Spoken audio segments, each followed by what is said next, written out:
Hello friends, welcome to my channel. So let us start reading this book, As a Man Thinketh by James Allan.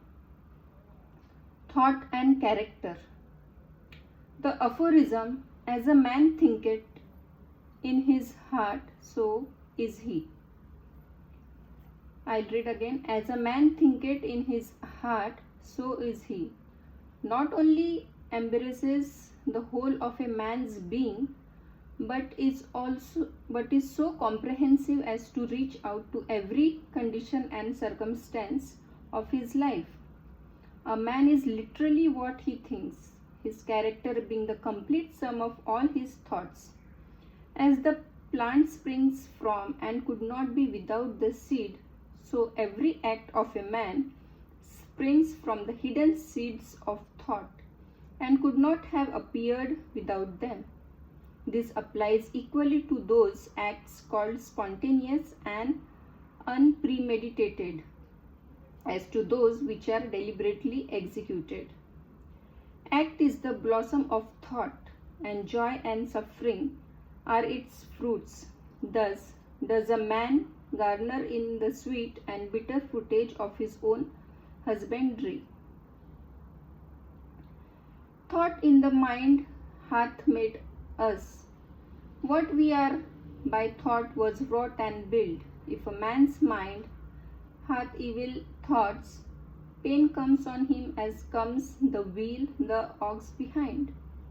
If one endure in purity of thought, joy follows him as his own shadow, sure. Man is a growth by law, and not a creation by artifice, and cause and effect is as absolute and undeviating in the hidden realm of thought as in the world of visible and material things. A noble and godlike character is not a thing of favor or chance, but is the natural result of continued effort in right thinking, the effort of long cherished association with godlike thoughts. An ignoble and bestial character by the same process is the result of the continued harboring of groveling thoughts. Man is made or unmade by himself. In the armory of thought he forges the weapons by which he destroys himself. He also fashions the tools with which he builds for himself heavenly mansions of joy and strength and peace. By the right choice and true application of thought, man ascends to the divine perfection. By the abuse and wrong application of thought, he descends below the level of the beast. Between these two extremes are all the grades of character, and man is their maker and master. Of all the beautiful truths pertaining to the soul, which have been restored and brought to light in this age, none is more gladdening or fruitful of divine promise and confidence than this, that man is the master of thought, the moulder of character, and the maker and shaper of condition, environment, and destiny. As a being of power, intelligence, and love, and the lord of his own thoughts, man holds the key to every situation and contains within himself that transforming and regenerative agency by which he may make himself what he wills. Man is always the master, even in his weakest and most abandoned state. But in his weakness and degradation, he is the foolish master who misgoverns his household. When he begins to reflect upon his condition and to search diligently for the law upon which his being is established, he then becomes the wise master, directing his energies with intelligence and fashioning his thoughts to fruitful issues. Such is the conscious master, and man can only thus become by discovering within himself the law of thought, which discovery is totally a matter of application, self-analysis, and experience.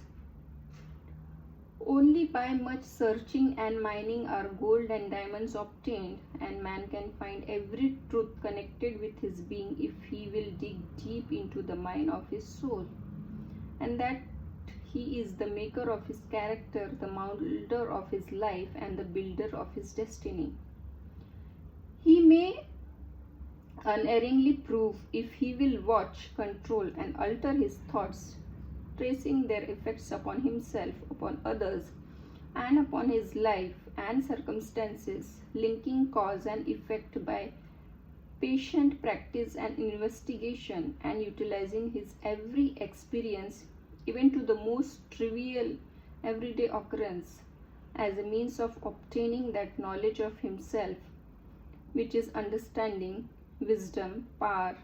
In this direction, as in no other, is the law absolute, that he that seeketh findest, and to him that knocketh it shall be opened.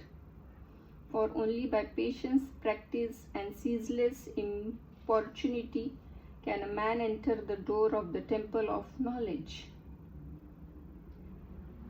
So here we stop today, as we have read that whatever man is the result of his thoughts. So he can alter his condition, environment, and everything by just thinking right. So if a man delves deeper into his thinking, what are his thoughts? Are they right thoughts, bad thoughts, good thoughts? So by adding his experience into it, he can definitely improve his present situation and condition. So it is very much essential for man to think right. That's what James Allan is emphasizing over here in this passage which we have just read, that man is the molder of his life and he is the maker of his character. No one else will help him but his own thoughts.